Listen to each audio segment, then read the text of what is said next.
संसार दुख व्यावृत्यै निरोधो अत्र निरूप्यते अतो निरोधो ज्ञानात्मा दुख रूपा च संस्मृता। तो जो ज्ञान द्वारा यौगिक माध्यमों से निरोध चाह रहे हैं, उनके लिए तो संसार से छूट जाना ही उनका फल है।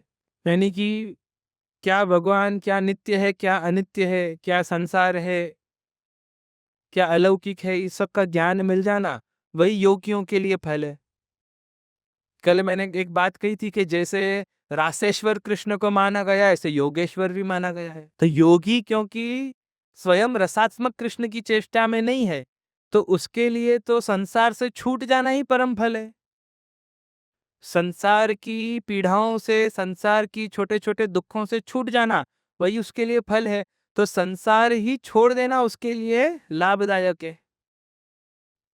इसीलिए यौगिक मार्ग में जब तपस्या होती है, तब आपने देखा होगा पुराने ऋषि मुनि जो यौगिक पद्धति से मोक्ष प्राप्ति करने जा रहे हैं, वो क्या करते हैं, आंख बंद कर लेते हैं, स्थिर हो जाते हैं, उठना बैठना बंद हो जाता है।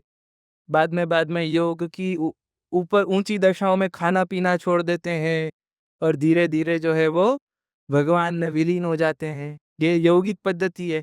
तो यहाँ तो संसार, संसार के ये सब रंग, संसार के ये सब विविध प्राणी, हंसना, उठना बैठना, आनंदित होना, व्यवहार, हंसी मजाक, ये सब कुछ योगियों को बाधक है। इसलिए उनके लिए संसार जो है वो त्याज्य हो। तो जो यौगिक पद्धतियों से भगवत प्राप्ति चाहते हैं, उनके लिए निरोध, उनकी मुक्ति, उनकी उनकी परम दशा जो है वही संसार छूट जाना ही है। बस वहीं पे उनकी कहानी पूरी कि संसार छूट गया, आत्मा जो है वो अब भटक नहीं रही है, नया देह नहीं मिलेगा, बस ठाकुर जी में विलीन हो गए, अब कहानी खत्म। लेकिन जो भक्त हैं, जो प्रभु सेवा में लगे हैं, जो रसास्मत कृष्ण को पाना चाहते हैं, जो खुद रसीले लोग हैं, उनके लिए तो संसार आवश्यक है। क्योंकि आप जब ठाकुर जी की सेवा करोगे, आप ठाकुर जी का नाम लोगे, आप ठाकुर जी का नाम गाओगे, तो राग और ताल और स्वर के बिना कैसे गाओगे? जब ठाकुर जी की सेवा करोगे तो हाथ पांव शरीर के बिना कैसे ठाकुर जी के लिए दौड़ोगे? जब ठाकुर जी के लिए भोग सिद्ध सामग्री बनाओगे तो विविध प्रकार के स्वाद, खट्टा मीठा तीखा, गरम नरम, चटपटाई, इन सब स्वादों के बिना रसोई कैसे बनाओगे? अब यही सब तो संसार है। तो ये सारा संसार जो है अपने तो बड़े काम की चीज है। तो अपना निरोध, भक्त का निरोध संसार को छोड़ देने में नहीं है। भक्त का निरोध है संसार को ठाकुर जी में मोड़ दे। वो संसार की अपनी हर वस्तु, अपनी पसंद की हर वस्तु को ठाकुर जी में लगा दे और अटके कहाँ? भगवान स्वयं में। इन कोई वस्तुओं में अटक जाएगा तो फिर सत्याग्रह। पर संसार की सभी वस्तुओं को जो उसकी सत्ता में है, उनको ठाकुर जी की तरफ मोड़ दे। और इसी के संस्कार पुष्टि मार्ग देता है। जब दो वैष्णव मिलते हैं तो और कोई बात ना करके अपन जय श्री कृष्ण करते हैं। बातें तो करनी, बातें किए बिना कैसे चलेगा? दो जन मिले हैं, बहुत दिनों बाद मिले हैं, तो कुछ ना कुछ तो बात करोगे। लेकिन जब जय श्री कृष्ण बोल दोगे तो एकदम से बातों में ठाकुर जी आ गए कि नहीं? ठाकुर जी ने प्रवेश कर लिया। जब अपन कोई नया कार्य करते हैं, कोई कोई नए पेज पे लिखते हैं, तब अपन श्री हरि या जय श्री कृष्ण या ठाकुर जी का नाम सबसे ऊपर लिखते हैं। वो परंपरा थोड़ी कम हो गई है, लेकिन अभी भी कई लोग करते हैं। क्यों? क्योंकि कोई कार्य का प्रारंभ हुआ है तो ठाकुर जी को अपन याद करेंगे, ठाकुर जी पर निवेदित करेंगे कि हे प्रभु, ये कार्य से मेरा संसार इस प्रकार बढ़े कि वो आप में विनियोग हो पाए, ना कि आपको छोड़ के आपके सिवाय कहीं मैं भटक जाऊं। तो इस प्रकार से ठाकुर जी को हर जगह जोड़ने का कार्य अपन करते हैं। ये सब छोटी छोटी चीजें तो छोड़ो, पुष्टि मार्ग में सबसे पहले ठाकुर जी अपन घर में पधराते हैं कि घर में भी प्रभु संबंध हो। ठाकुर जी को भोग धरते हैं, सामग्री में भी, रसोई में भी प्रभु संबंध हो। बड़े बड़े जब अपने घर के उत्सव आते हैं, घर में शादी ब्याह होते हैं, तब ठाकुर जी के मनोरथ करते हैं कि बड़े उत्साह से जब घर में कोई आयोजन हो रहा है, कोई आनंद की अभिव्यक्ति करनी है, तो उसमें ठाकुर जी भी शामिल हो। जब मैं यहाँ आया हूँ, मैंने देखा है शादी ब्याह में हजारों मेहमानों को बुलाया जाता है, तो ठाकुर जी को कैसे छोड़ दें? तो ठाकुर जी भी आप समाविष्ट हो, आप भी आदरणीय, हमारे परिवार के अंग हो, हमारे संसार के अभिन्न हिस्सा हो, जबकि आप ही में तो अंत में जाके अटकना है, ना कि संसार की कोई वस्तु में। तो अपन अपना संसार भगवत अनुकूल बनाने में लगे हैं, संसार को छोड़ना नहीं है। तो भक्तों के लिए जो निरोध है वो कृष्ण स्वयं ही है। हमेशा टारगेट जो है, अपना लक्ष्य जो है, वो कृष्ण भगवान स्वयं रहेंगे, ना कि कृष्ण भगवान द्वारा कोई दूसरा कार्य सिद्ध हो, ऐसा विचार अपन करेंगे। इसीलिए पहले भी कह चुका हूं, पुनः कहता हूं, आवश्यक है कि पुष्टि मार्ग के अंदर ठाकुर जी से प्रार्थना भी नहीं की जाती है, ठाकुर जी से मांगा नहीं जाता है, क्योंकि ठाकुर जी से मांग लोगे तो आप तो पुष्टि के संबंध से हो। आप पुष्टि के संबंध की महानता शायद नहीं जानते या भूल गए। भगवान अभी पुष्टिस्थ हो, भगवान ने भी पुष्टि का संबंध स्वीकारा है। आप कुछ मांग लोगे तो कदाचित भगवान कृपा करके दे भी देंगे। तो फिर भगवान ने दे दिया, आपने भगवान को साधन बना दिया, भगवान को साइकिल बना दिया, साइकिल पे सवार होके पहुंच गए। अब भगवान लक्ष्य कभी नहीं बन पाए। तो आपका जो भगवत धर्म है, आपका जो सेवक धर्म है, वो वहीं के वहीं गारंटी के साथ आंखें नष्ट कर दिया। अब भगवान में नहीं अटकोगे, अब भगवान ने जो दिया उसी में फंसे रहोगे। इसीलिए भगवान से मांगना नहीं, जो सहज में प्राप्त हो जाए उसमें खुश रहना है। जैसे सहज में समाज सेवा करनी है, ऐसे ही सहज में खुद का जीवन भी जीना है। एक वैष्णव ने अपनी वार्ता में ही आता है, एक वैष्णव ने दूसरे को पूछा कैसे हो, तो बड़ा मीठा जवाब दिया, पेट भर खाइयत है और नींद भर सोइयत है।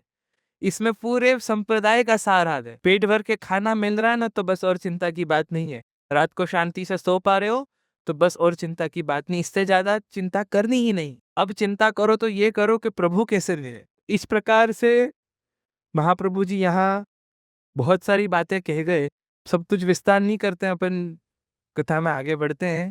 तो भूमि बड़ी दुख में है, पाखंडी राजाओं का राज है, और गौर भूत्वा अश्रुमुखी खिन्ना रुदंती करुणम दिहो।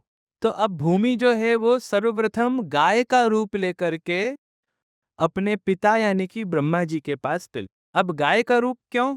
क्योंकि गाय के रूप बहुत करुणा है, गाय को देख करके तुरंत दया आती है। गाय ही एक ऐसा प्राणी है जो सिर्फ देती है, कुछ मांगती नहीं। और गाय जो कुछ भी देती है वो सबके अच्छे अच्छे प्रयोग है, अच्छे अच्छे उपयोग। तो पृथ्वी जो है वो गाय के रूप में अपने पिता के पास शिकायत करने जाती है। वह कैसे? खिन्ना रुदंती करुणम वि, कि बड़े ही खिन्नता से रो रही है। यानी एक सामान्य ऐसे आंसू नहीं है। खिन्नता क्यों? यहाँ महाप्रभु जी सुबोधि में बड़ी सुंदर बात करते हैं कि कोई बेटी बहुत सालों बाद अपने पिता को मिलने जाए और उसके आंखों में अश्रु टपके, तो बहुतों को ऐसा लगेगा कि तो सहज में इसका हृदय भर आया है और ये रो दी। कोई भी कन्या अपने पिता को बहुत समय बाद मिलेगी तो उसका रोना स्वाभाविक है, सहज है, समझ में आता है। तो यहाँ ये समझने की गलती मत कर लेना कि पृथ्वी जो है अपने पिता को बहुत समय बाद मिल रही है इसलिए सहज में रो रही, सहज में आंखें भीनी हो गई हैं। नहीं, यहाँ पृथ्वी विशेष रूप से पीड़ित है, इसलिए खिन्नम रुदंती, यानी खींच खींच के, छाती खींच खींच के रो रही। कभी बच्चे ऐसा रोते हैं ना कि श्वास भी नहीं ले पाते, कि तू रुक पहले श्वास तो ले ले, दम घुटता हो, उस प्रकार से यहाँ गाय बनती रो रही। खिन्नम रुदंती करुणम विभो, बड़ा करुणामय दृश्य हो रहा है। करुणा मांगती हो, ऐसे दया मांगती हो कि बस अब मेरे से भार सहन नहीं हो रहा है, अब आप कुछ करो।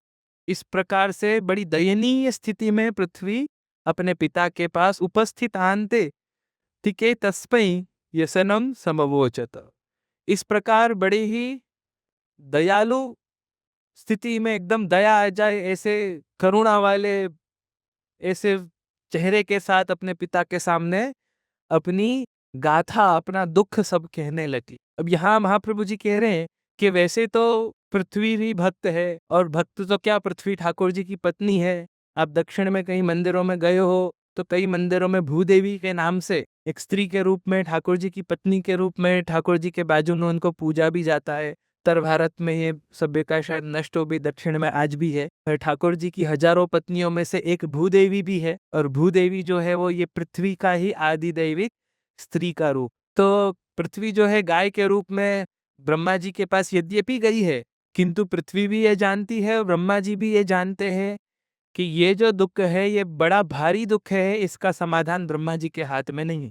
किंतु स्वभाववशात कोई भी कन्या हो, उसके ऊपर कोई भी पीड़ा आई हो, कोई बड़ा दुख आया हो, तो सहज स्वभाववशात वो अपने पिता के साथ बात करना चाहेगी कि नहीं? कहीं तो कोई आश्वासन मिलेगा, कहीं तो कोई दिलासा मिलेगा, तो स्वभाववशात बस अच्छा लगे इसलिए वो ब्रह्मा जी के पास जा रही है। और ब्रह्मा जी भी खुद ब्रह्म है, सर्वज्ञ है, बड़े विद्वान है, श्रेष्ठ विद्या के ज्ञाता है। तो ब्रह्मा जी भी ये जानते हैं कि ये मेरे बस की बात नहीं है।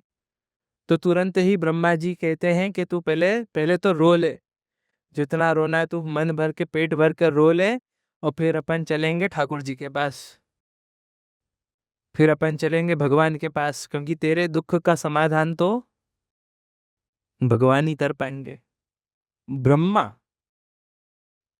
तदुपधार्यार्थ सह दैवस्तया सह जगाम सत्रिनयन स्थिरम क्षीरपयोनिधे। तो ब्रह्मा जी गौ रूप धारण की हुई पृथ्वी के साथ महादेव जी के पास पहले जाते हैं। महादेव जी कहते हैं कि इसका तो निवारण मेरे पास भी नहीं, इसके लिए तो नारायण के पास ही जाना पड़ेगा। महादेव जी को भी साथ न दे लेते हैं। अब यहाँ सुबोधनी जी में महाप्रभु जी बड़ी मीठी बात कर रहे हैं, एक झलक बता रहे हैं। महाप्रभु जी कह रहे हैं कि जब ब्रह्मा जी को ये विश्वास है कि ये कार्य का समाधान तो भगवान स्वयं ही कर पाएंगे, तो शिव जी के पास पहले क्यों गए? तो यहाँ बात ये है कि जितने भी दैत्य है, महादेव जी का कार्य क्या है?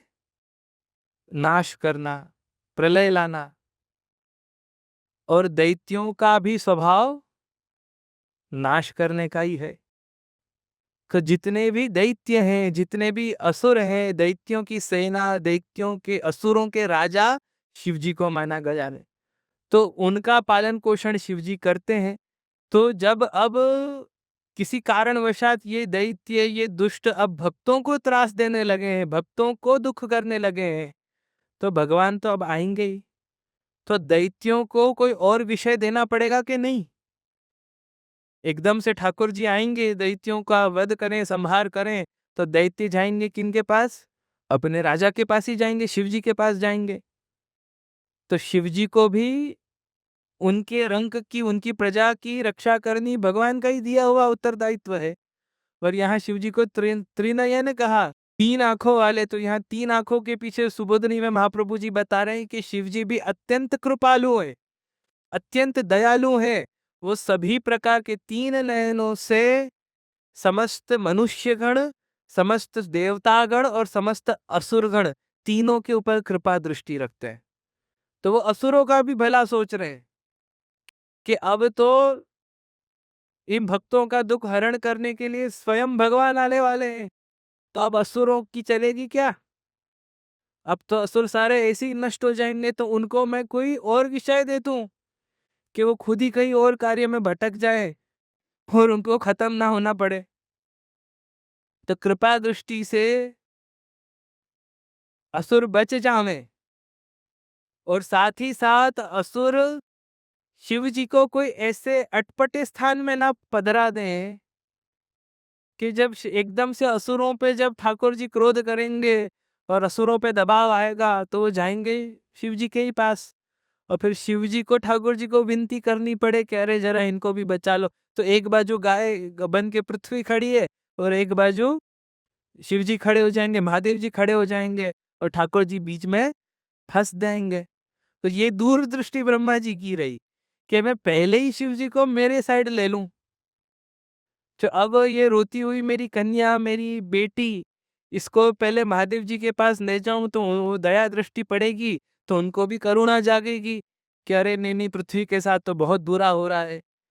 और फिर जब हम अंततोगत्वा जब हम नारायण के पास जाएंगे, भगवान के पास जाएंगे, तब ठाकुर जी के सामने पृथ्वी के दुख की दलील देने के लिए कौन कौन उपलब्ध होंगे? दुख ब्रह्मा जी का चातुर्य देखो, पृथ्वी दुख में है ये बात बताने के लिए ब्रह्मा जी के एक बाजू तो होगी पृथ्वी स्वयं, और दूसरी बाजू होंगे शिव जी। तो अब वो असुरों का पक्ष कैसे लेंगे? वो तो गाय के पक्ष में ठाकुर जी के सामने खड़े हो गए। आप कोर्ट में जाते हो, एक बार ये पक्ष में रहो, दूसरी बार विपक्ष में खड़े हो, तो ऐसे थोड़ी कोई कोर्ट चलता है। तो जज तो आप भड़क जाएगा कि अरे ये क्या चल रहा है, कल तो तुम यहाँ से बात कर रहे थे, आज तुम यहाँ से बात कर रहे हो।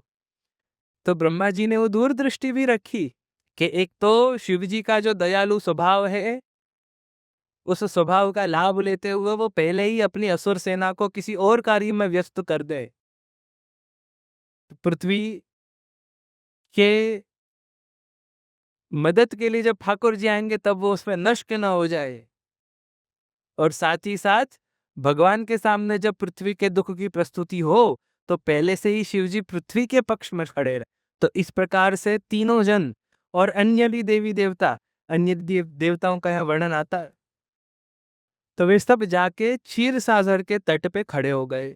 क्षीर सागर यानी जहां विष्णु भगवान शेषशय्या पे पौड़े हैं, वहां तट पे खड़े होके गिरम समाधौ गगने समीरिताम निशम्य वैधास्त्रिदशानुवाच काम पौरुषीनि मे शृणु तामराः पुनर्विधीयत मानुषः तथैव मा चिरम। तो वहां जाके क्षीर सागर के तट पे जाके खड़े हो गए। अब ठाकुर जी का ये जो स्वरूप है, शेष शैया पे विराजमान लक्ष्मी जी आपकी चरण सेवा कर रहे हैं, आप बड़े आनंद में पौड़े हैं, ये स्वरूप के दर्शन का अधिकार सबको नहीं है, पर ब्रह्मा जी को भी उनकी इच्छा से तो नहीं है। तो क्षीर सागर पे देखा कि यहाँ तो ठाकुर जी हैं ही नहीं, क्योंकि ठाकुर जी ने तब अधिकार नहीं दिया, आप अंदर ध्यान थे। तो वे हाथ जोड़ के पुरुष सूक्त द्वारा भगवान की स्तुति करने लगे। पुरुष सूक्त जो है वो ऋग्वेद के अंदर यूं एक प्रकार से कह सको कि सबसे मीठा और सबसे सम्यक संपूर्ण वर्णन भगवान का और सबसे पुराना वर्णन भगवान का ऋग्वेद में प्राप्त है, उसे पुरुष सूक्त के नाम से आज जाना जाता है।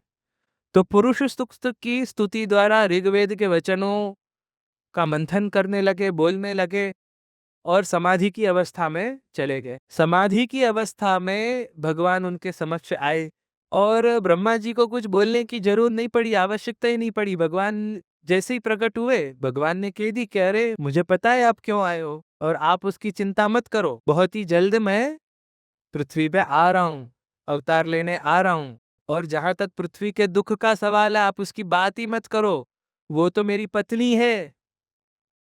और कभी ऐसा समाज में देखा है, कभी सुना है कि पत्नी को ज्वर आया हो और पति को ना मालूम हो? मेरी पत्नी पीड़ित है, दुख में है, ये मैं भली बात ही जानता हूँ। ऐसे करके ब्रह्मा जी को बोलने ही नहीं दिया, तो कहा कि मैं उसके लिए आ भी रहा हूँ, बहुत जल्दी मैं आ रहा हूँ।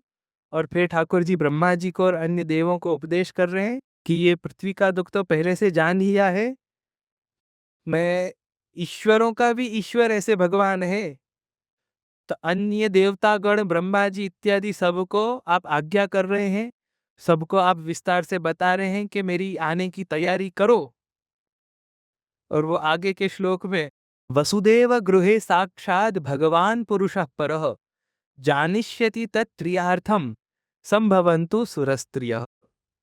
कि वसुदेव जी के घर में मैं साक्षात रूप से प्रकट होऊंगा, ये अच्छी तरह से जान लो। देवताओं भी उनकी उनकी स्त्रियों के साथ मेरी सेवा में प्रकट हो जाएं।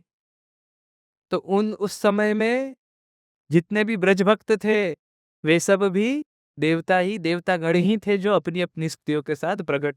अब यहाँ भी बहुत अटपटी सुंदर सुंदर बातें हैं कि वसुदेव जी के घर में मैं प्रकट हो रहा हूँ, देवता भी तुरंत प्रकट हो जाए। और ऊपर से वासुदेव कलानंत सहस्त्रवदन स्वराट अग्रतो भविता देवो हरे प्रिय कीर्षया, कि वासुदेव के कला के रूप, यानी वासुदेव के कला के रूप यानी कौन? शेष जी, सहस्त्रवदन स्वराट जी, हजारों मुंह ऐसे, शेष जी आप ही प्रकट हो जाओ और आप भी तुरंत वहां प्रकट हो जाओ और मेरे पहले प्रकट होना। ये पहले प्रकट होना, देवताओं को तुरंत कहना, ये सब क्यों?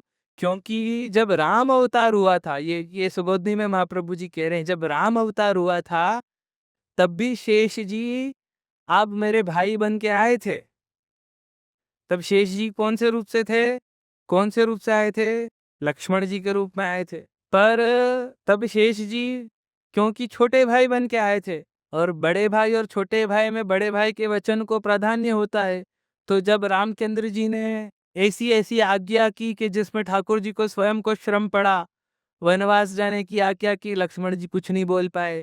वन में भी बहुत सारी कष्टदायी ऐसे कार्य किए, लक्ष्मण जी को मौन रहना पड़ा। तो लक्ष्मण जी ने स्वयं से निश्चय किया कि इस बार तो मैं बड़ा भाई बन के प्रगटूंगा, तो ठाकुर जी मेरी सुनेंगे। तो इसलिए उनकी आज्ञा का पालन करने के लिए, उनकी भावना को मान देने के लिए ठाकुर जी ने कहा ठीक है, आप पहले प्रकट जाओ, आप मेरे बड़े भाई बन के आओ। तो जो राम अवतार में आपकी भावनाओं को खंडित मैंने कर दिया, वो अब ना हो। फिर अन्य देवी देवताओं को ये भी कहा कि आप तुरंत आओ, और मैं जब जन्मूं तो तुरंत आप पहले से वहां जन्म चुके होने चाहिए, क्योंकि राम अवतार में यही देवी देवता सब वानर सेना बन के आए थे। और वानर सेना सब कहाँ रहती थी? अयोध्या रहती थी।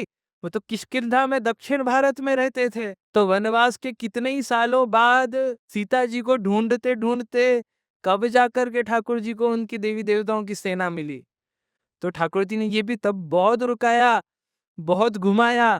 अब नहीं चलेगा, सब सीधे सीधे ब्रज में प्रकट हो, पूरे भारत में कहीं भी प्रकट हो जाओ, फिर आधे ने से मिलो। ये सब जो वानर सेना बन के जो उटपटांग कार्य की, ये सब नहीं, तुरंत प्रकट हो, मेरे धेले प्रकट हो, और मैं जब जन्मूं तो ब्रज के गोप गोपी बन के पहले से अब आज। सो तो जो भी राम अवतार में जो भी भक्तों में कमियां रह गई, भक्तों के भावों में जो कमियां रह गई, उन सब को ठाकुर जी ने समावेश करके उसी प्रकार आज्ञा की कि अब मैं आ रहा हूँ वसुदेव जी के यहाँ। नाम लेके कहा वसुदेव जी के यहाँ आ रहा हूँ, ब्रज में प्रकटो, यहाँ वहां दूर नहीं प्रकटना। और शेष जी को आज्ञा करी कि आप भले मेरे बड़े भाई बन के मेरे पहले प्रभु। फिर कालात्मा सविज्ञेयो भूभार हरणे प्रभु तत्र सुप्तो हरिश्चापि तदा विष्टो भविष्य। ये शेष जी का महात्म्य है कि शेष जी स्वयं भी भूहार हरण करने में समर्थ है। शेष जी का भी थोड़ा स्वरूप समझे तो भले ही शेष जी ठाकुर जी के परम भक्त हैं, सदा सर्वदा ठाकुर जी की शैया की सेवा करते हैं, लेकिन शेष जी में भी इतनी ताकत है, इतना प्रभाव है कि भूमि के भार हरण करने में आप समर्थ हो। और प्रायः भगवान जो है ऐसे भूभार हरण आदि असुर संहारण आदि कार्यों में स्वयं प्रवेश नहीं करते। भगवान की अनेक शक्तियां हैं, भगवान के पास देवी देवताओं की पूरी औज उपलब्ध है, तो उनमें से किसी भी अनुकूल शक्तिशाली देवी को, देवता को, शक्तिशाली कोई ऐसी शक्ति को, भगवान अपनी काल शक्ति को, शंकरषण व्यूह को, शेष जी जैसे कोई समर्थ ठाकुर जी के भक्त को भगवान पृथ्वी पे भेज के पृथ्वी के कार्य पूर्ण कर दे। तो यहाँ ये चीज समझनी है कि यहाँ क्योंकि भगवान के भक्तों की बात है, निज भक्तों की बात है, जब कोई अपना प्रिय हो, अति प्रिय हो, तो कई बार प्रेम की अभिव्यक्ति ही इस प्रकार की जाती है कि खुद स्वयं वहां पहुंच जाना। किसी को शादी में आमंत्रण देना हो तो आप कार्ड भेजते हो, कोई प्रिय हो तो फोन करते हो, कोई अति प्रिय हो तो खुद पहुंच जाते हो कि नहीं? तो जो अति प्रिय है उसके लिए तो खुद आना पड़ता है, वो बताता है कि कितना गाढ़ा प्रेम है। तो ऐसे ही यहाँ भगवान की अनेक शक्तियां हैं जो पृथ्वी के दुख दूर कर सकती थीं, लेकिन भगवान के कुछ भक्त ऐसे विशेष हुए, विशेष कृपा पात्र हुए कि भगवान ने विचार किया कि इनके लिए तो मैं खुद आऊं। और कोई अन्य शक्तियां मेरी सहायक रूप से भले आवे, कोई दाऊ जी बन करके, कोई ब्रज भक्त बन करके, यदुकुल में सब अपने अपने रीत से जन्मे, लेकिन मेरे भक्तों के उद्धार के लिए, मेरे भक्तों के मनोरंजन के लिए, मेरे भक्तों को दर्शन देने के लिए तो मैं अवश्य आऊंगा। अब जैसा मैंने पहले कहा कि एक मर्यादा कारण है और एक पुष्टि कारण है। पुष्टि कारण क्या है? उनका दुख हरण पुष्टि कारण नहीं है। एक शुद्ध पुष्टि भक्त तो दुख सहन कर लेगा, ठाकुर जी को नहीं बुलाया। एक बड़ा ही प्यारा उदाहरण देता हूं। भी कुछ महीनों पहले एक घूमते घूमते व्हाट्सएप तो मुझे एक जोक आया, एक चुटकुला सा आया कि दो मित्र रास्ते पे जा रहे थे, एक हिंदू था एक मुसलमान था। तो ऐसे चलते चलते गए और जो मुसलमान था उसके जेब में से कुछ सिक्का गिरा, पैसे गिरे गटर में। वो तुरंत तो उसने कहा कि या अल्लाह, ये तो गटर में गिर गया, तो मेरी मदद कर दे, मैं किसी तरह ये सिक्का वापस पा लूं। जो क्या चुटकुला है। तो अल्लाह आए और ऐसे सिक्का वापस दे दिया। फिर जो दूसरा लड़का था उसका भी थोड़ी देर में सिक्का गिर गया। वो भी बोला, या अल्लाह तू मेरी मदद कर दे, जरा मेरा सिक्का मुझे दिला दे। तो उसका मित्र देखता है कि तू तो हिंदू है, तू क्यों अल्लाह का नाम ले रहा है? तो देखिए, मैं मेरे भगवान को गटर में क्यों डालूं? तेरा वाला काम करके दे रहा है तो उसी को दे दूं। तो इस प्रकार से जो सच्चा भक्त है वो ठाकुर जी को कभी श्रम देने का विचार ही नहीं सकता। इसको मजाक में ही लेना, पर इतनी अवश्य सीख यहाँ लेनी है कि ऐसी बुद्धि काम करे तो वो भक्त की बुद्धि काम करी, ये समझो। एक श्रेष्ठ भक्त जो है वो ठाकुर जी से कुछ नहीं मांगेगा, पर ठाकुर जी के दर्शन मात्र हो जाएं, ठाकुर जी के साथ आनंद के पल बीतें, ये हमारी मांग है। तो इसीलिए पुष्टि मार्ग के जीवों के लिए पुष्टि के कारणों से जब प्रभु पधारते हैं तो मात्र दर्शन देने आते हैं। वो बस पूछ में आते हैं, अरे तू कैसा है, चल घूम के आते हैं, चलो भोजन कर लिए, अच्छी अच्छी मीठी मीठी बातें कर ली, हंसी मजाक कर लिए, आनंद के पल बीते, तो वह पुष्टि फल है। और दुख आदि के प्रपंच की चर्चा हो जा रही, ये मेरा दुख और इसको मिटा दो, और ये ऐसा कर दो और ये वैसा कर दो, तो उसके लिए भी भगवान तो आते ही हैं, लेकिन वो हेतु, वो प्रयोजन पुष्टिता नहीं मान सकते। वो हेतु प्रयोजन जो है वो मर्यादा का मानना पड़ेगा। तो इस प्रकार से यहाँ भी ठाकुर जी अपनी समस्त सेवकों की फौज के साथ पधारे। और यहाँ महाप्रभु जी एक और बहुत सुंदर बात कहते हैं कि जब भगवान स्वयं पधारते हैं तो उनके सेवकों के साथ ही पधारते हैं। उनकी सेवा में उनके भक्तगण, उनके पार्षद, उनके सेवक, इन सबको साथ में लेकर के ही भगवान कहीं भी पधारते हैं। तो ये भी अपने आप में एक प्रमाण है कि जो कृष्ण पधारे वो कोई परमात्मा के परब्रह्म के अवतार मात्र हैं, ऐसा भूल मत कर लेना। बहुत लोगों को ये भ्रमणा रहती है कि विष्णु के अवतार है कृष्ण, जब ऐसा नहीं, कृष्ण तो पूर्ण अवतार है, वो तो अवतारी हैं, वो अवतार लेते हैं। क्योंकि जब परमात्मा स्वयं पधारते हैं तो अपनी पूरे भक्तों की फौज के साथ पधारते हैं।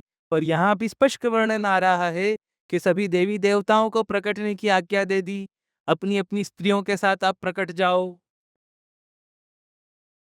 शेष जी को आज्ञा दे दी कि मेरे बड़े भाई बन के प्रकट जाओ।